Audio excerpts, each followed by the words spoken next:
Bien, merci d'être venus si nombreux. Je pense que ça nous fait plaisir à tous.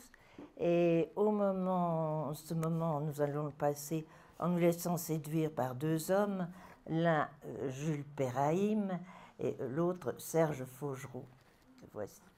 Et Jules Perraïm, vous avez eu l'occasion, je pense, de voir l'exposition que le Masque lui a consacrée. Ce peintre né en Roumanie et qui a tout de même passé la moitié de sa vie en France, où il est enterré au Père-Lachaise. Donc un peintre qui nous a tout à fait séduit par le côté fantastique, inquiétant, et en même temps nous emmenant tellement au-delà de ce qu'on connaît, en même temps avec une peinture extraordinairement minutieuse. C'était un homme qui savait vraiment peindre. Tout ça, ça nous a séduit. Séduction aussi, c'était un homme qui visiblement connaissait parfaitement l'histoire de l'art et qui jette des clins d'œil tout d'un coup à Jérôme Bosch, plus rarement à Magritte. Vraiment, c'est très intéressant aussi de chercher les réminiscences. Bon, enfin, en tout cas, si vous n'avez pas vu l'exposition, ou si vous avez envie de la revoir après ce moment passé ensemble, pas de problème. Elle est ouverte jusqu'au 26, ici, donc vous avez quelques jours. Ah ben sinon, il faudra aller un peu plus tard à Marseille, au musée Cantini, où elle sera à nouveau exposée. Voilà. Voilà pour le premier homme séducteur. Le second, c'est Serge Faugeroux. Et Serge Faugeroux, c'est vraiment un nom qui nous est familier. Ça s'écrit E-A-U, comme beaucoup de noms vendéens. Je ne sais pas s'il avait des origines vendéennes, mais en tout cas, il était d'un pays qui est assez voisin du nôtre, puisqu'il est né à Rochefort-sur-Mer. Ce qui n'empêche que c'est vraiment un citoyen du monde, on peut le dire, qui a enseigné de longues années dans des universités américaines et qui a écrit de très nombreux livres, qui est commissaire d'exposition. Et parmi les ouvrages qu'il a écrits, il s'est passionné pour le thème des avant-gardes, donc des liens entre différents pays, Paris et Moscou, Paris et Berlin, Paris et New York aussi. Vraiment, tout ça, ce thème des avant-gardes lui est très cher. Et c'est ainsi qu'il va nous évoquer cette peinture d'avant-garde en Roumanie, parmi laquelle se trouve en très bonne place Jules Perraïm, donc ce peintre que nous avons découvert parce que finalement peu le connaissaient. Voilà. Je vous salue et je vous remercie d'être venu. Donc voilà, je suis content d'être ici pour un Roumain parce que vous ne savez peut-être pas que ce musée est le principal musée à s'être intéressé aux peintres roumains entre tous les musées français. Même les plus grands se sont parfois égarés dans d'autres choses. Alors, je voudrais quand même dire quelques mots sur la culture roumaine et qui n'est pas sans rapport avec la peinture qu'on va voir. Il ne faut pas oublier que la Roumanie a été à l'origine aussi de la création de la Roumanie. La Roumanie a commencé à revendiquer son autonomie dès le XVIIIe siècle, fin XVIIIe, avec l'appui de gens comme Voltaire. Un peu plus tard, les Roumains étaient réfugiés à Paris, en plein romantisme. Et là, ils ont eu comme support de leurs revendications Michelet, Edgar Quinet et des gens comme ceci. En même temps, certains de leurs grands artistes et écrivains se trouvaient à Paris, parce qu'ils étaient encore en exil. La Roumanie a trouvé son autonomie dans la deuxième moitié du XIXe. Alors là, ça devenait plus facile. Mais le lien a toujours existé dorénavant entre la France et la Roumanie. D'abord parce que nous sommes deux pays latins, mais aussi à cause de cette vieille amitié. Ils n'oublient pas que certaines de leurs institutions sont calquées sur les nôtres, que ce soit l'Académie des Beaux-Arts, l'Académie française, etc. Tout ça est décalqué sur le système français. Pour le reste, ce pays a aussi subi de graves mécomptes avec l'histoire, qui a causé des exils, des déplacements plus ou moins volontaires. Rappelez-vous seulement que la grande quantité de Roumains qui sont dans la culture française et que nous pensons toujours comme les nôtres, je pense, je ne sais pas, à Tristan Tzara, à Eugène Ionesco, à Cioran, Mircea Eliade. Tous ces gens écrivent en français, mais ils écrivent aussi en roumain. Pensez aussi à, dès le début du 19e, il y avait un de nos grands acteurs français, oublié aujourd'hui, qui s'appelait Demax, et qui était un grand acteur de théâtre. On connaît mieux Elvire Popescu, parce qu'elle a fait aussi du cinéma. Mais elle est d'abord une actrice de théâtre. Bon, enfin, voilà, je clôt cette introduction pour vous parler de ce qui nous réunit. Donc, on débute en 1914, au moment où naît Péraïm. Voilà, 1930. C'est-à-dire que le garçon a 16 ans. Vous voyez, presque d'une seule ligne, il arrive à se dessiner lui-même. Bon, il ne faut pas croire quand même qu'il débute tout seul.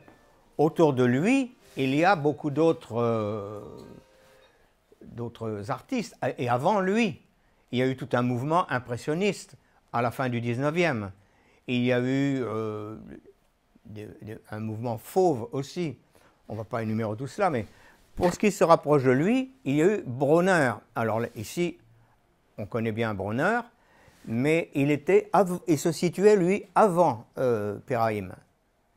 Ils se sont connus, ils se sont aidés, ils ont collaboré aux mêmes choses, mais Bronner, donc vous savez qu'il a quelques traits communs avec Péraïm, mais pas tellement, finalement. Hein. Bon, alors le voici en train de se portraiturer lui-même. Voilà. Bon, on voit déjà que le jeune garçon est très habile. Attends, je vais avancer. Voilà. Alors, le genre de dessin qu'il faisait.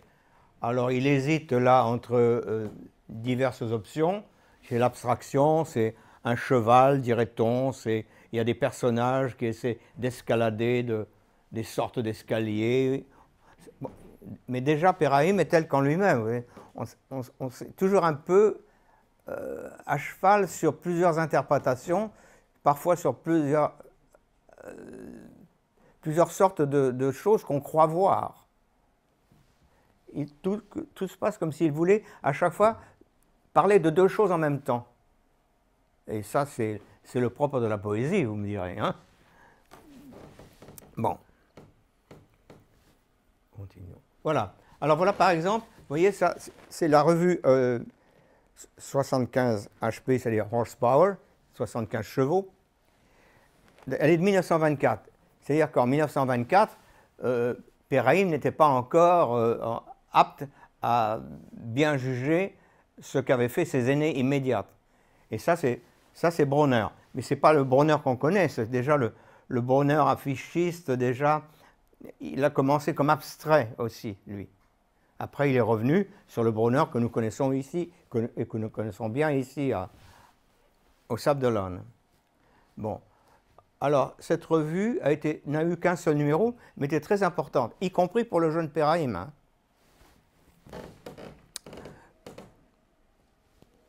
Alors voilà.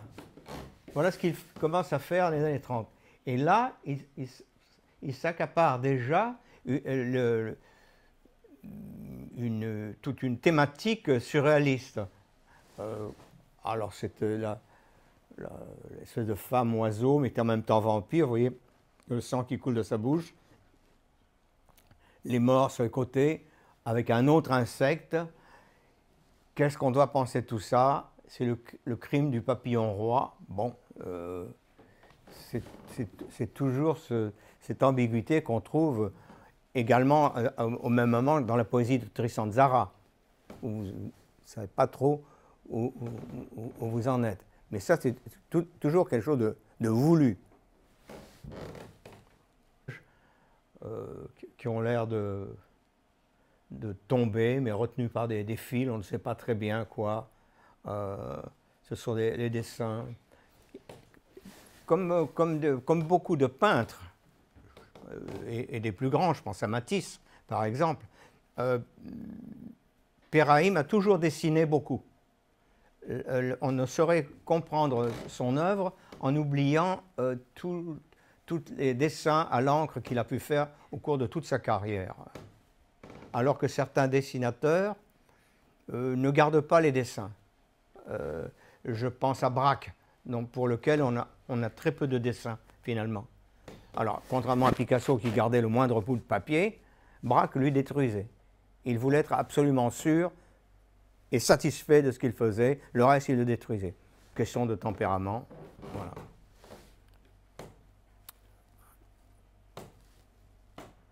Alors voilà, encore une sorte d'autoportrait, de portrait de son ami Gerasim Luca. Alors, ce Gerasim Luca, qui a été présenté pour la première fois dans un musée en France, ici. Et là, Gerasim Luca était d'abord seulement ici un poète, à ce moment-là. Ce n'est que plus tard qu'il s'est engagé dans l'art plastique. Alors là, c'est une sorte de... Il était un fumeur de pipe, il faut savoir. Alors de là, cette forme un peu étrange, là, de 32. Et alors lui, il n'était pas bien vieux aussi, il était à peine plus vieux que Péraïm.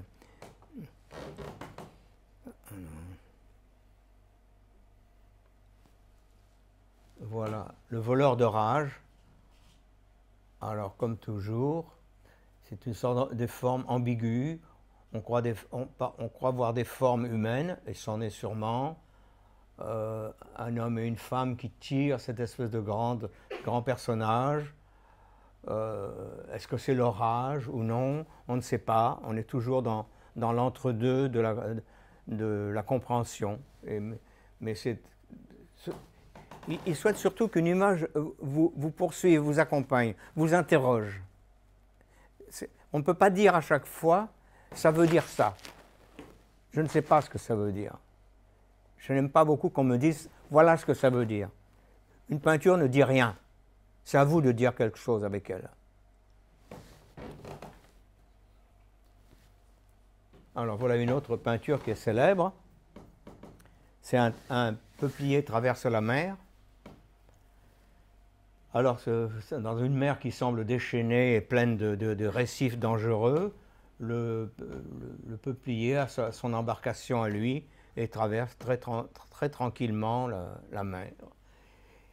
La signification, je ne sais pas. Tout ce que je sais, c'est que Péraïm aimait beaucoup les arbres, et en particulier les peupliers, qui est le peuplier droit, comme ça, parce qu'il existe d'autres formes, est assez courant en Roumanie. Et alors là, bon, il traverse la mer, je ne sais pas. Peut-être qu'il a déjà l'envie d'aller ailleurs. Voilà d'autres peupliers de 32. Et alors là, ce qui est curieux, c'est qu'on reconnaît là le deuxième. C'est le personnage du pendu du tarot. Vous voyez? Alors, il est là devant 3 peupliers, bien sûr, et puis des formes qui pourraient être des formes de corps ou de formes de pierres, comme en fait Harpe, par exemple, de ces pierres qui ont des formes humaines, comme des membres, des choses comme cela. Alors, on s'est beaucoup interrogé là-dessus parce que Péraïm n'était pas quelqu'un à pencher sur l'occultisme, les choses comme ça, la cartomancie. Pourquoi ce personnage du pendu? Bien, je crois qu'on n'a pas d'explication, moi non plus. Mais chacun peut s'en faire une. Hein.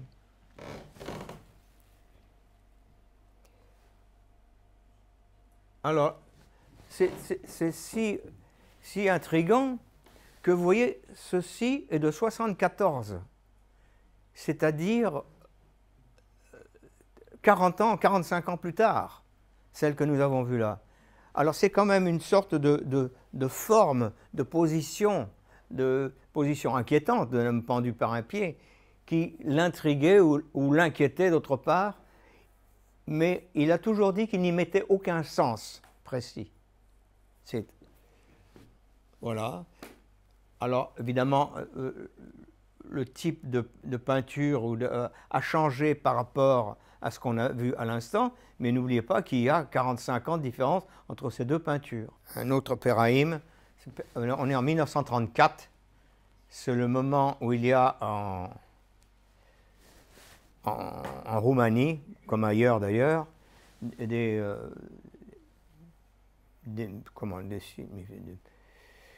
fascistes très dangereux qui ont pris un pouvoir militaire et qui ont commencé à contrôler toute la pensée, l'art en particulier. C'est une droite folle. Et alors, pour se moquer des militaires qui ont tout pouvoir, y compris celui de maltraiter les femmes, et ça, il était tout à fait contre ça. Il les présente comme une sorte de gros singe avec des décorations. Alors, une décoration de plus, s'il parvient à maltraiter cette femme, il aura une décoration de plus. Et vous voyez, ces décorations sont des clés, un truc de bottine et différentes choses. Mais c'est déjà une forme d'engagement social de Péraïm qui va perdurer, avec des hauts et des bas et des difficultés qu'on verra. Mais en 1934, c'est déjà des choses qui se passaient en France. En 1934, c'est la révolte de février, etc. En 1933, c'était Hitler qui avait pris le pouvoir. Bien avant, il y avait Mussolini. Autrement dit, c'est-à-dire, il voulait, tous ces gens-là ont pour point commun, bien ou mal, c'est pas à moi de juger, mais leur point commun, c'était de juguler la pensée et en faire une direction, une pensée unique. Et naturellement, il n'était pas question de figurer ou de représenter n'importe quoi, et surtout pas de critiquer le régime. Un reflet de la situation à l'époque, c'était de ces sortes de caricatures qu'il faisait dans les journaux, comme la plupart des artistes d'ailleurs. Chez nous, c'était la même chose. Les gens comme Tanguy, qui pourtant était plutôt un figuratif, faisaient des caricatures dans les journaux. Bon, alors là, c'est un ouvrier, la casquette à la main, qui vient dire au patron derrière son bureau que c'est la grève. Alors c'est l'autre, lève les bras aux cieux, voilà.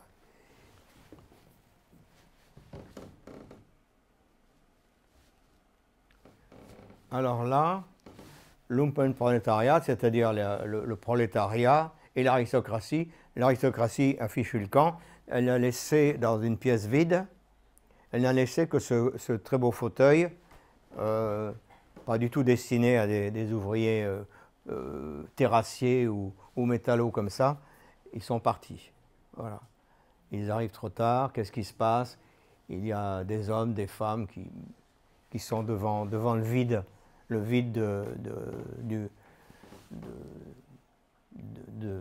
des riches de leur temps, quoi.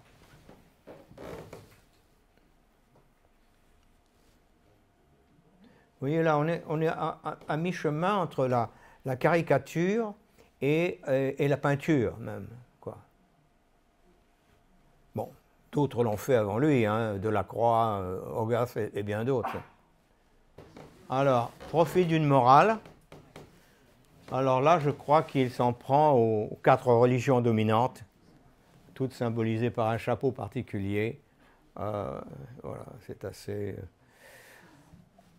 Alors, vous imaginez bien que dans un régime qui en même temps s'abritait derrière l'une ou l'autre encore religion, ce type d'intervention plastique n'était pas faite pour lui concilier la popularité. Je trouve que c'est joliment méchant, c'est beau ça. Alors voilà plus tard. Et ça, c'est une chose qui m'intrigue beaucoup. Regardez, cette sorcière, cette femme, en fait, elle a une tête de chat. Vous voyez, le nez, c'est le nez d'un chat. Les yeux, ils sont un peu étranges aussi. La bouche. Et ça s'appelle sorcière. Mais il faut se souvenir alors que souvent, les chats sont associés aux sorcières. Hein? Et je sais pas ce qu'il a voulu montrer là. C'est toujours un peu quelque chose, un petit peu inquiétant.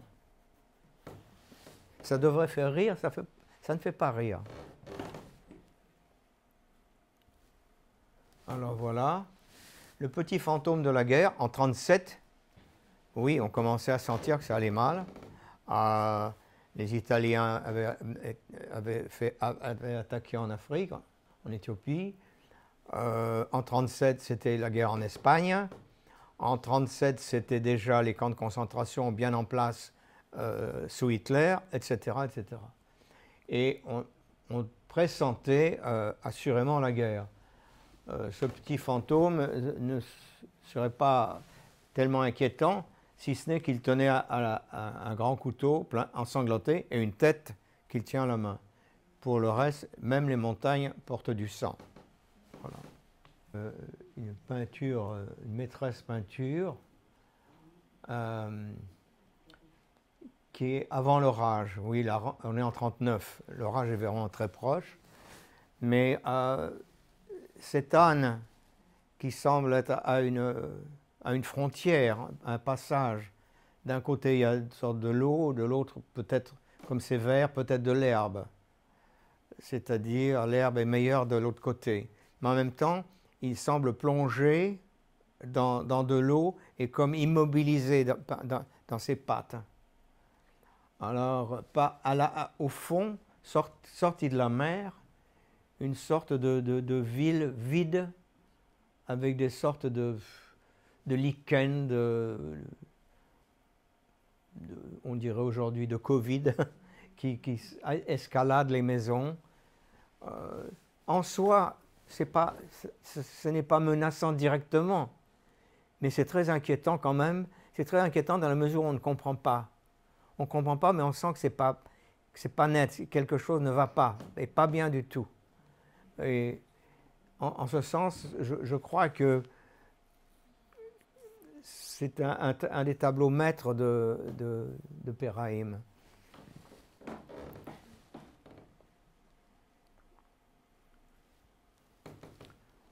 Alors, ça c'est de 1944 et c'est Gerasim Luka.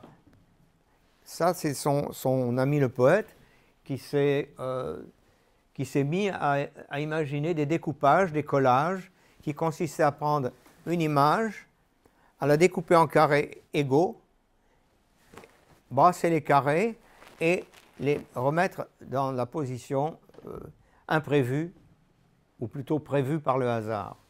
Et ça vous donne des choses comme ça, qui sont intrigantes. Vous voyez, des mains, des bras, des choses découpées. Là encore, c'est inquiétant. Mais l'année 1944, c'est bien sûr une année très mauvaise en Roumanie aussi, puisqu'en 1944, ils ont été occupés par les nazis. Et alors, bon, ils étaient directement menacés, parce que aussi bien Luka que Perraim étaient d'origine juive. Alors, ils devaient faire très attention. Gerasim Luka et fait partie de ces gens qui, quelques années après, ont émigré vers la France et a commencé toute une œuvre en langue française et a continué son trajet de plasticien avec des galeries françaises.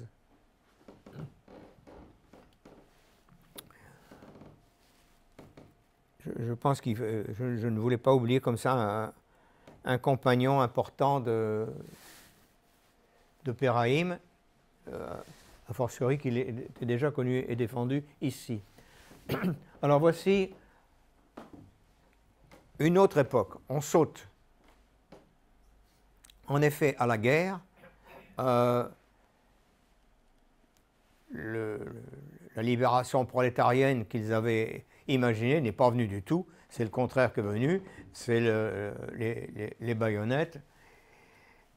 Alors, il s'est donc sauvé, lui, Péraïm, en passant en Union soviétique. Enfin, il est plutôt d'abord passé en Moldavie, puis en Union soviétique.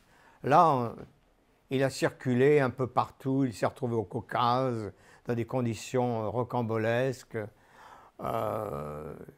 Il a très peu travaillé dans cette époque-là, parce que c'était la guerre, il ne faisait rien.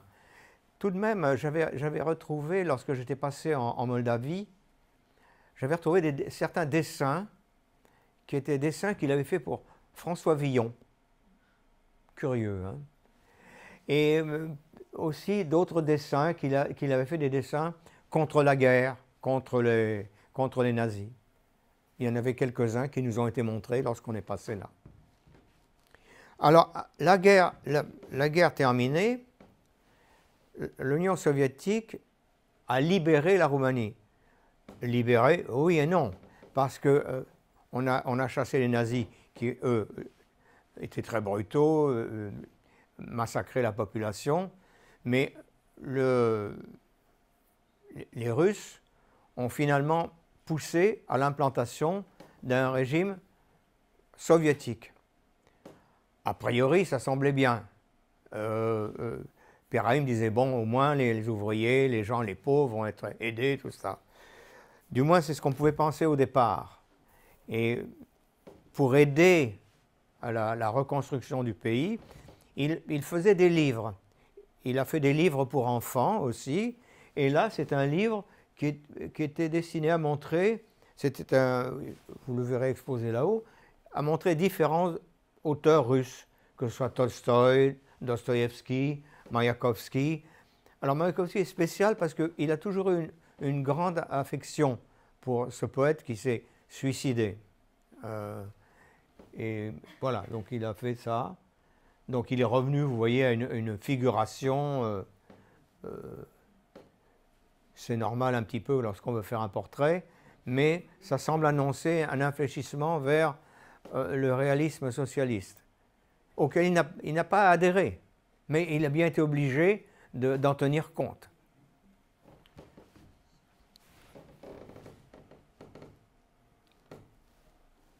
Voilà, justement, à propos de Maïakovski, la barque de l'amour s'est brisée contre les vagues de la vie courante. C'est un vers d'un poème de Maïakovski qu'on a retrouvé à sa mort lorsqu'il s'est suicidé. On a parlé de chagrin d'amour et tout ça, oui, c'est très bien. Moi, je crois plutôt que ça allait très mal pour lui et qu'il était terriblement déçu parce qu'il voyait et qu'il avait aidé à mettre en place en Union soviétique. Vraiment, les deux le décevaient vraiment. Et là, c'est la fameuse barque avec des gens à bord qui se désintègrent, qui est comme une sorte de décalcomanie ou d'encre irrégulièrement appliquée. Et c'est un peu volontairement contredit par ce coquillage porcelaine qui est au-dessus, qui lui est très précisément dessiné, au contraire de ceci qui se désintègre, qui tombe. C'est vraiment c'est la barque de l'amour tombe en place.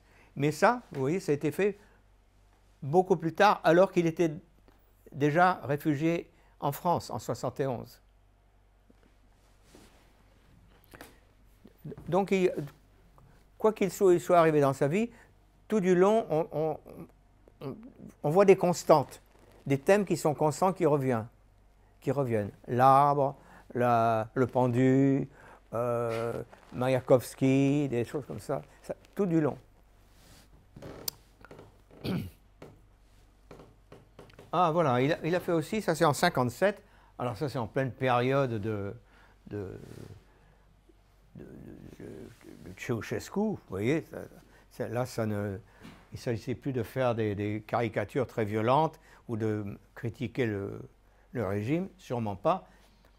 Alors il avait pris des proverbes, les proverbes qui souvent, comme chez nous, comme dans tous les proverbes du monde, sont un peu sans queue ni tête. Ça va, alors, cul par-dessus tête, oui. Dans le proverbe des cul par-dessus tête, oui. C'est moi qui ai traduit ça, je crois, cul par-dessus tête. Oui. En fait, c'est pas comme ça en roumain, mais ça signifie que il en a par-dessus la tête.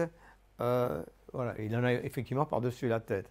Mais un peu, je traduis par cul par-dessus tête, ce qui me semblait plus proche du dessin. Et il en a fait comme ça plusieurs.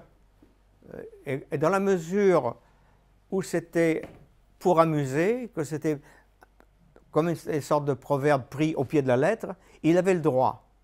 Et en fait, là, on était en plein surréalisme.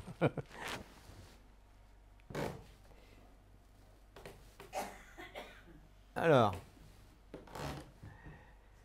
en même temps, comme il ne pouvait pas peindre ce qu'il voulait, il a consacré énormément de temps à publier, s'occuper de la publication d'une revue d'art et aussi beaucoup de décors de théâtre. Et ça, c'est pour l'opéra Oedipe de Enesco. Et là, bon, comme c'est l'opéra, on a le droit de faire ce qu'on veut. Et là, on est très loin, très loin du réalisme socialiste qui était en rigueur dans le pays. Donc vous voyez, il avait préféré faire taire le peintre pour laisser place au décorateur. Et un décorateur très inventif.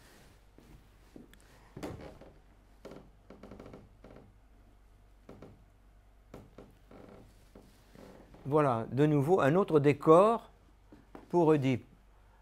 Là, ça me semble vraiment très hardi pour 58. Je ne sais pas ce que devait penser l'abominable Ceausescu, mais on est vraiment dans l'infiguré ici. Mais bon, ça devait passer puisque c'était l'opéra hein, d'Enesco. Enesco, soit dit en passant, encore un Roumain, le compositeur qui a passé la plus grande partie de sa vie en France.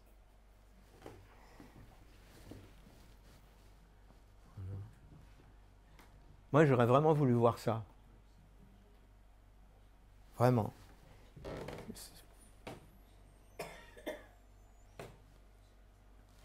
Alors, 64.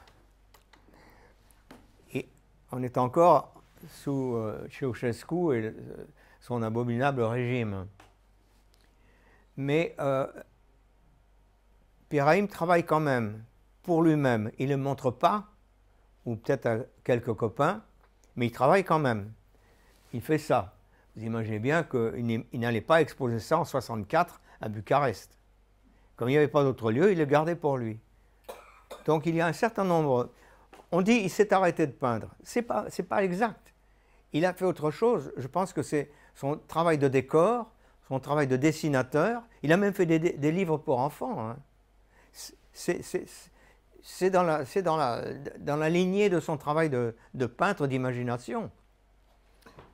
Et ça, bien entendu, c'est vraiment du tachisme. Vraiment, il est pas... en 64, on aurait pu montrer ça tout à fait en France. Je pense à ce que faisaient des gens comme Mathieu ou Pollock quand il jetait la peinture. Il s'était aussi livré à des exercices comme ça. La peinture jetée pour voir après, à peine retoucher, ce que ça va donner. Alors ça n'a été révélé que très longtemps après, lorsqu'il s'est installé en France, bien entendu. Voilà, alors là, il est en France, il fait ce qu'il veut, et voilà, la nuit dans la forêt.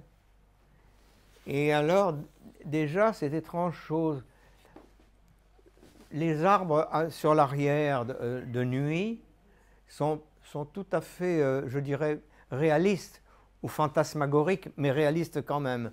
Et sur le devant, on a ce qui semblerait symboliser, peut-être, je ne sais pas moi, une femme à queue de cheval et un homme avec je ne sais quoi sur la tête, une bouteille, peut-être, je ne sais pas. En tout cas, ils se rencontrent dans la forêt, mais bon, je commence déjà à faire une interprétation. Mais c'est la mienne. Je ne vous dis pas que c'est ça, ce que ça représente ou ce que ça veut dire, hein. Je n'en sais rien. C'est à chacun de vous, si vous le trouvez bien, de l'adapter pour vous-même.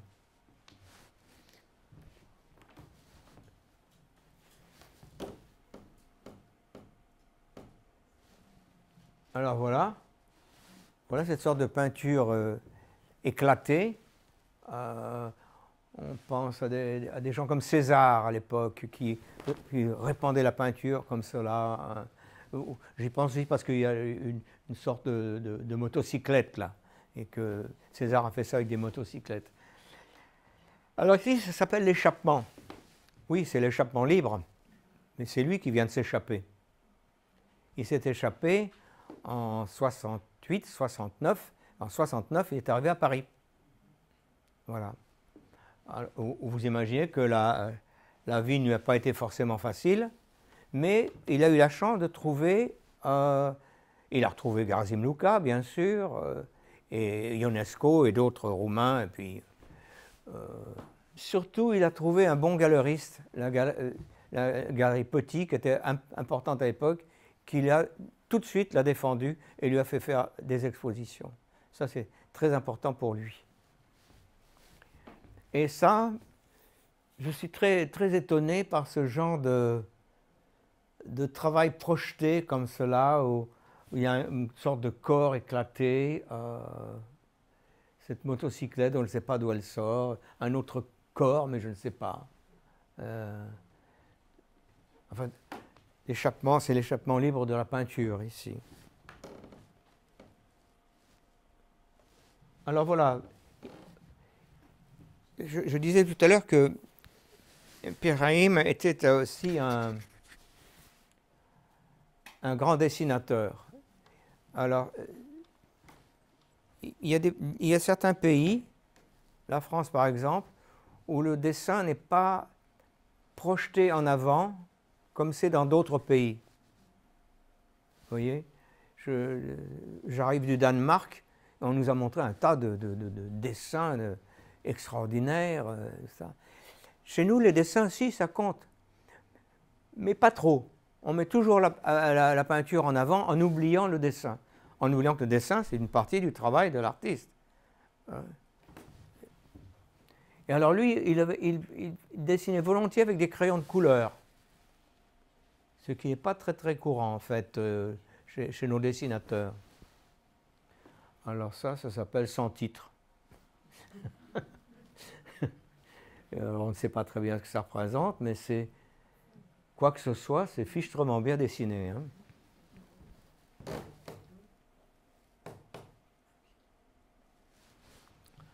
Alors voilà, c'est une gouache. Oui, c'est d'assez grand format, vous voyez, 54 par 70, c'est pas... Alors, c'est un rite initiatique. Comme tous les rites initiatiques, c'est compliqué, un peu secret, mystérieux.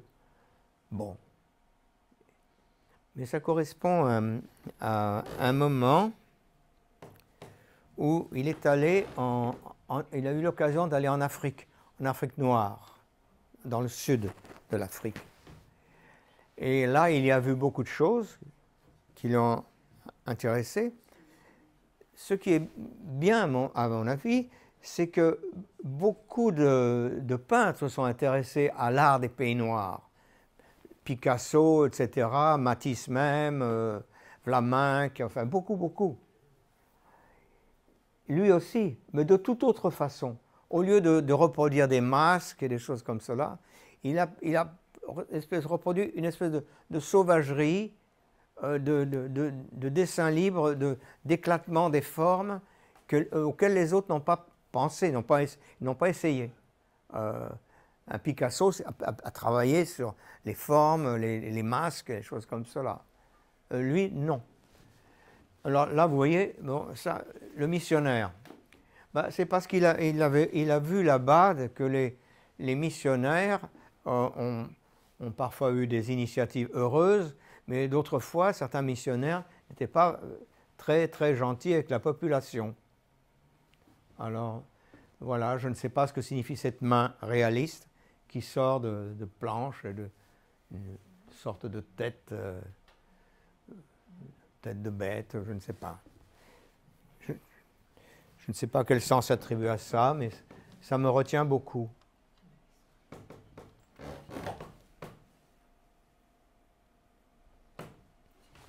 Alors ça, voilà. Alors, pouvoir de dédoublement, oui, on sait que les danses initiatiques des peuplades noires, c'est pour se dédoubler. Là, c'est ce qu'on appelle un douk-douk.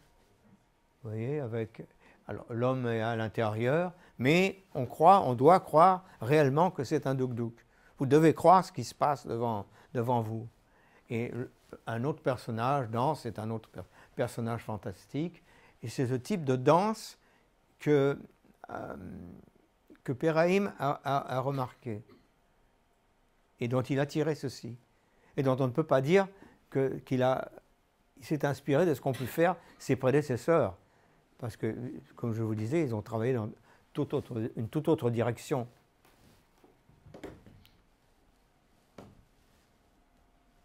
Alors, voilà. L'école de Fontainebleau à Lusaka. Bon, là, il se moque un petit peu. Il ne faut jamais oublier la part d'humour qu'il y a chez Péraïm. Hein. Alors, vous voyez des personnages à plusieurs jambes. Alors, l'école de Fontainebleau, oui, on sait bien ce que c'est chez nous. L'école de Fontainebleau, c'est ce qui s'est passé au XVIe siècle.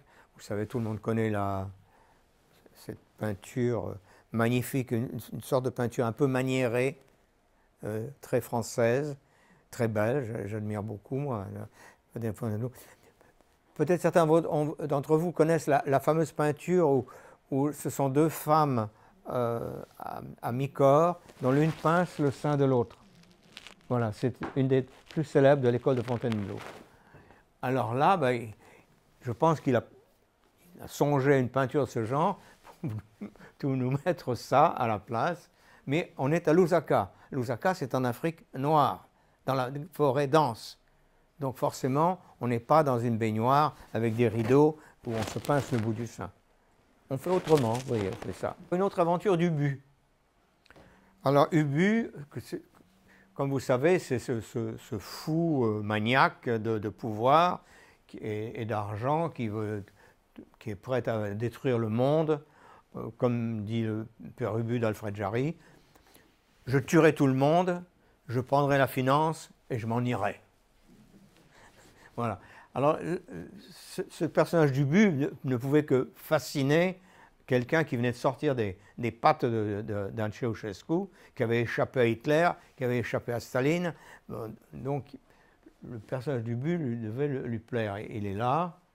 Alors, une autre aventure, je ne sais pas quelle aventure, il y avait des poissons, la mer Ubu probablement à côté, là.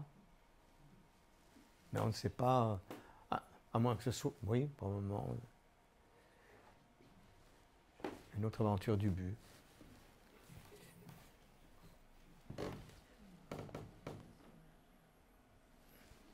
Voilà une autre, les 5 saisons. Là aussi, c'est très dynamisé par les dessins, les peintures qu'il a pu voir chez les peuplades de Noirs. Vous voyez, le déguisement, toujours avec le feuillage, le douk-douk qui est au milieu, là. Et c'est tous des personnages fantastiques, ce sont des dieux et des déesses. Voilà. C'est ainsi que je le ressens. Hein.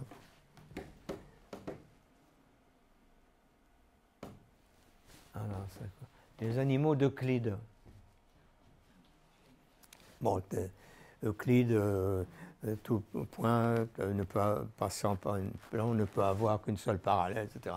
Bon, là, il se moque de cela et il nous montre que tout va dans tous les sens et que Euclide ne faisait pas obéir ses animaux. Hein. Il pouvait, selon lui, passer plusieurs parallèles. Voilà, donc on a cette chose. Alors, il y a une sorte de forme humaine à l'envers, avec des bras noirs, me semble-t-il. Voilà. Des oiseaux. Chacun est libre de laisser son imagination en liberté devant des choses comme cela. Et je vous avouerai qu'il y a des tableaux dont une sorte de sens ou de figure ne vous apparaît qu'avec le temps. C'est parfois long à voir se dégager quelque chose que vous vous dites oh, mais oui, c'est vrai, comment je n'ai pas vu ça. Je pense à la femme, à la sorcière qu'on a vue tout à l'heure. Je connais ce tableau depuis assez longtemps. Pour moi, oui, c'est une sorcière. Et je n'avais jamais voulu voir qu'en fait, elle avait une tête de chat. Maintenant, je me dis, mais c'est évident. Eh bien non, je ne l'avais pas vu comme ça.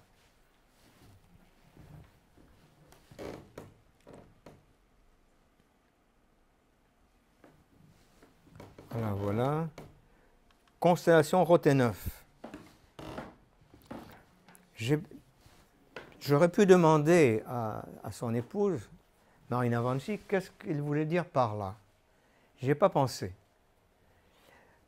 Tout ce que je sais, c'est que Roténeuf, c'est sur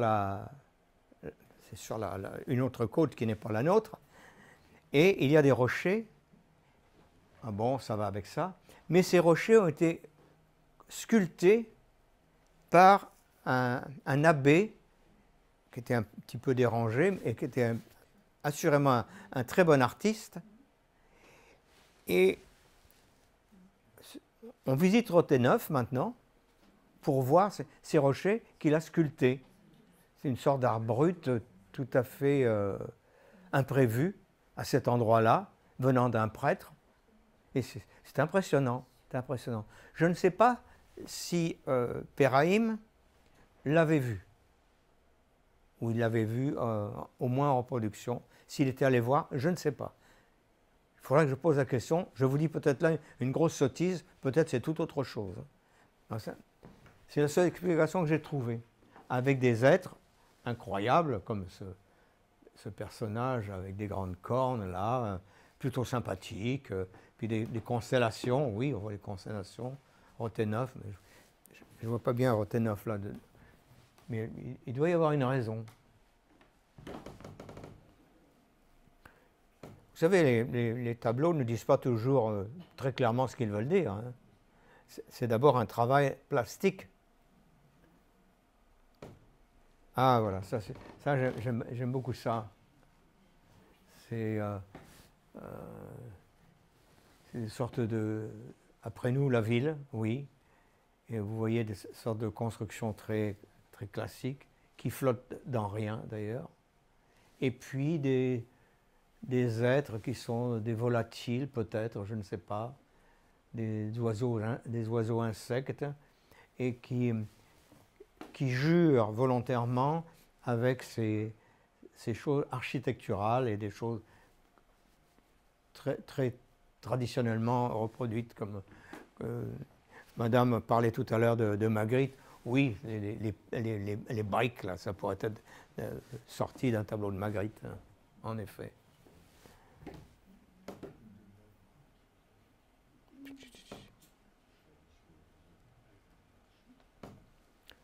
Alors voici un autre qui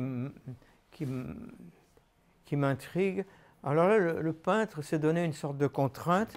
Il a tiré, il a fait dans d'autres tableaux assez souvent de fois. Il tire un trait qui coupe son tableau en deux, et il y aura deux choses différentes. Mais parfois, il y a tricherie, vous voyez, il y a une partie qui passe, qui dépasse. Et de toute façon, les ombres ne sont pas exactes, même si elles reproduisent ce qu'il y a en haut. Et ceci contre une forêt. Une forêt, on se croirait à Barbizon. Et puis il y a tous ces êtres devant, ces êtres fantastiques. Promenade sur une île conventionnelle. Ouais. Alors, par contre, les animaux, eux, sont très inconventionnels. Les animaux, les êtres. Hein. Et l'eau, au contraire la forêt, les reflets. Je suis très séduit par ce genre de travail que je ne comprends pas bien.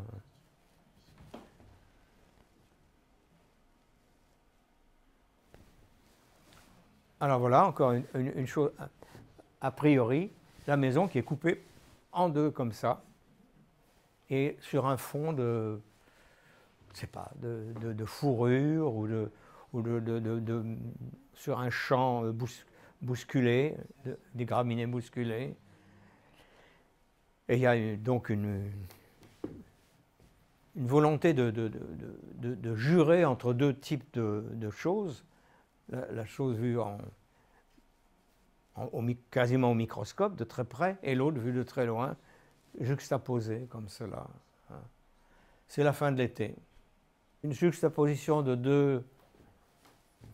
deux types de peinture. Vous avez d'une part une peinture qui est conventionnelle, traditionnelle.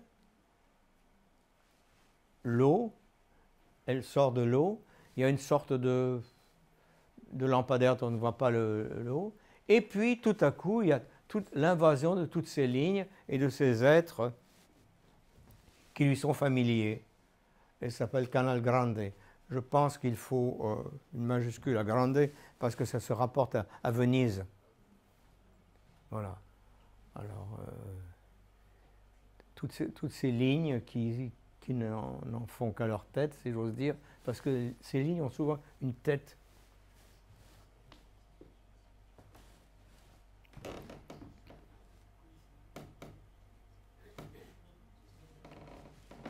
Voilà de nouvelles. C'est-à-dire poursuite, comme si la poursuite, c'est ces êtres qui se poursuivent, oui, mais ils sont au-dessus d'une marine presque conventionnelle, quoi. Les récifs sont vus de loin, c'est assez conventionnel. La mer, alors le sable et la mer se conjuguent d'autre façon, mais il y a tout de même une volonté de mettre du précis dans les rochers et du précis dans ces êtres qui pour nous sont tout à fait imprécis. Ouais. Parce qu'on ne sait à quoi s'en tenir. Ça, vous voyez, c'est 96, c'est-à-dire qu'il est déjà âgé. Alors, de la main gauche, oui. De la main gauche parce qu'il avait perdu l'usage, à la suite d'un accident, l'usage d'une main. Donc il s'était mis à dessiner de la main gauche. Il ne peignait plus guère, sauf des aquarelles et mais c'était sa main droite qui peignait les grands tableaux. Il ne pouvait plus. Alors il fait tout de même des grands dessins comme cela, de la main gauche. Alors on reconnaît les êtres qu'il faisait autrefois, mais qui maintenant tendent à envahir toute la surface du papier. Un arbre se promène, ben oui, ça fait longtemps qu'il se promène chez lui. Hein. Maintenant, ils ne font plus du bateau, ils font je ne sais quoi. Voilà, un paysage qui se transforme en tenture. Son nom, vous voyez, même tout de suite, je n'arrive pas à me retenir son vrai nom. Tout le monde l'appelle El Pollo. Ah oui, tiens, je dis au Pollo, tout le monde l'appelle le poulet. Donc, c'est pas si rare que ça, que dans le monde des arts et des lettres, on donne des noms d'animaux comme ça. Voilà. Et pour un peintre comme lui, qui a commencé si jeune, c'est pas à 70 ans qu'on se remet à... Vous voyez, il a rencontré Max Ernst avec plaisir, c'est un type qui était son aîné, qu'il admirait, mais il n'allait pas en être modifié. Non, ce qu'il a modifié vraiment, c'est l'Afrique. Et c'est étonnant comme il s'est mis à utiliser des lignes, des barres, des choses. Et ce n'est pas l'arabesque comme d'autres, c'est l'Afrique. Il était plus que... D'ailleurs, ce sont les danses, semble-t-il, qui l'ont impressionné. Ces danses pour faire pleuvoir, ces danses pour ceci, pour cela. Et ça, il a judicieusement utilisé d'une toute autre façon que d'autres artistes avant lui. Oui, il a écrit des choses, et des choses très drôles. Des tout petits livres qu'il a faits quand il était en France, et où il y a de la dérision à propos de ses dessins. C'est l'utilisation des dessins avec l'écriture. C'est l'écriture, alors là, surréaliste, quoi. Il se moque du monde, quoi. Mais souvent, très souvent derrière, il ne se moque pas du tout, il y a des choses qui sont dites. Bon, alors, je vous remercie.